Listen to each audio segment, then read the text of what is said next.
भारत में शिक्षकों की भूमिका और उनकी जिम्मेदारियों को लेकर लंबे समय से बहसें चलती रही है, विशेष रूप से तब जब उन्हें गैर शैक्षणिक कार्यों में लगाया जाता है। देश के विभिन्न राज्यों में शुरू की गई मतदाता सूचियों के विशेष गहन पुनरीक्षण ब्रैकेट में है SIR की प्रक्रिया में भी शिक्षकों को बूथ स्तरीय अधिकारी के तौर पर शामिल किया गया है।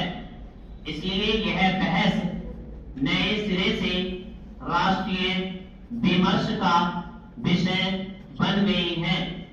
ऐसी खबरें आई कि काम के दबाव से कई बूथ स्तरीय अधिकारियों की मौत हो गई, जिनमें हृदयाघात, तनाव और आत्महत्या जैसे कारण बताए गए।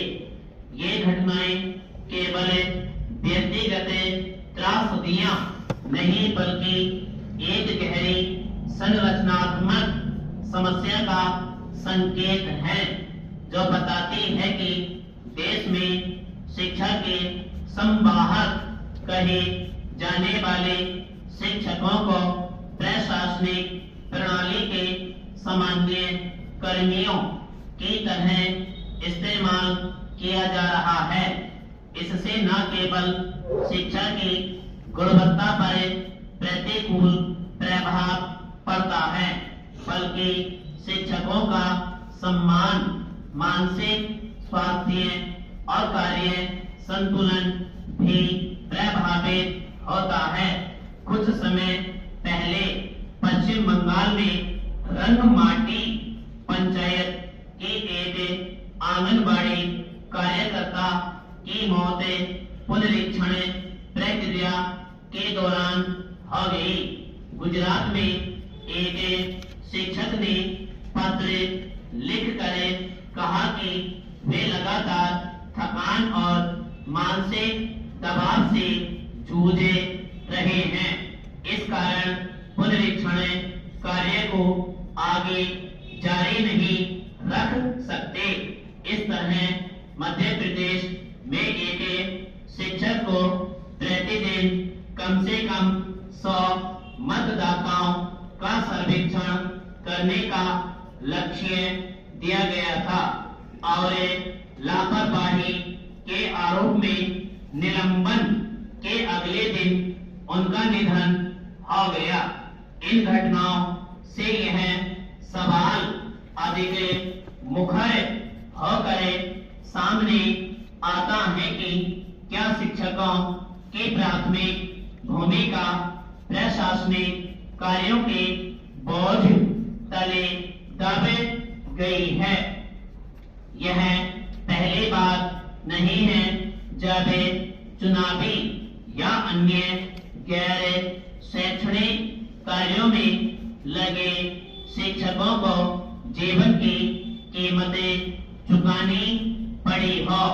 वर्ष 2024 के लोकसभा चुनावों में उत्तर प्रदेश और बिहार में कई मतदान कर्मचारियों की लू से मौत हो गई थी, जिनमें शिक्षक भी शामिल थे।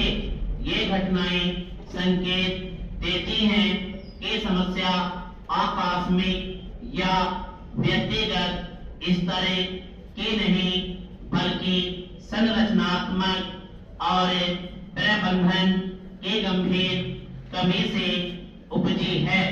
शिक्षक समाज के निर्माणकर्ता माने जाते हैं। उनसे गुणवत्तापूर्ण शिक्षा एवं बच्चों का व्यक्तित्व निर्माण और राष्ट्र के भविष्य का उत्तरदायित्व जुड़ा होता है। मगर वास्तविकता यह है कि शिक्षकों का एक बड़ा हिस्सा हिस्सा अपने मूल कार्य यानी शिक्षण में अपेक्षित समय और ऊर्जा नहीं लगा पाता है। महोदय, एक के बाद एक जो आते हैं शारीरिक आवश्यकताएं तथा भोजन, कपड़ा और मकान, आराम जीवन को मौलिक आवश्यकताएं हैं। स्टॉप। की होगा वो भी